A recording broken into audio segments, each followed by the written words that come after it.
نه در این حد غیر مستقیم بابت بانک ما که میگیم بانک اینجوری نیست که خود بانک مستقیم اینجا رو داشته باشه. یک دونه سهم داشت ولی الباقیش همین شرکت‌های کاغذی خود بانک بودن که سهامدار بودن، مثل هولاجی، مثل آرمانساز آراد. اینا شرکت‌های کاغذی بانک هستن. کاغذی که میگم یعنی اینکه اون شرکت هیچ فعالیتی نداره، فقط ثبت شده، ساخته شده و و از سال به همون سال هیئت مدیره‌های سوری داره که میان از فقط همون امضا هیئت میکنن. مدیرای سوری داره خب و برای سال چی به این سال کارو هم میکنن؟ افزایش برای چی؟ سرمایه یعنی میدن. اینم باز دو مرتبه یه فکر کنم کلکی توش هستش که خود بانک مستقیم مثلا صاحب شرکت نباشه، بعد یه شرکت دیگه بانک صاحب شرکت بشه.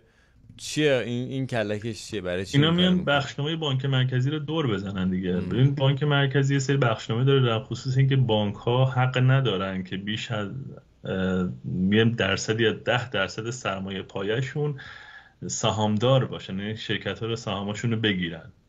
حق ندارن اینجوری بشه و خب اینا به خاطر اینکه اون به اون درصد نرسن و بخشنامه رو رعایت بکنن، چند تا شرکت تأسیس میکنن و اون شرکت زیر مجموعه هاشون این کار رو انجام میدن بله. و خودشون مستقیم دست ندارن که بگن من اینجا سهام دارم و جز اون 10% حساب بشه براشون. نه، میگن اون 10% کجا انجام میدن؟ میرن تو بورس سرمایه گذاری میکنن که خودشون اون بازی بورس رو در آوردن و این کار رو انجام دادن. نمیان تو این شرکتی که بورسی نیستن کاری انجام بدن که براشون سود چیز نداره. یعنی سودی که اینجا که سود داره ولی مثل اون سود اون بورسی هم نگه میدارن برای خودشون که بتونن اونجا انجام بدن، اون درصد برای اون نگه میدارن.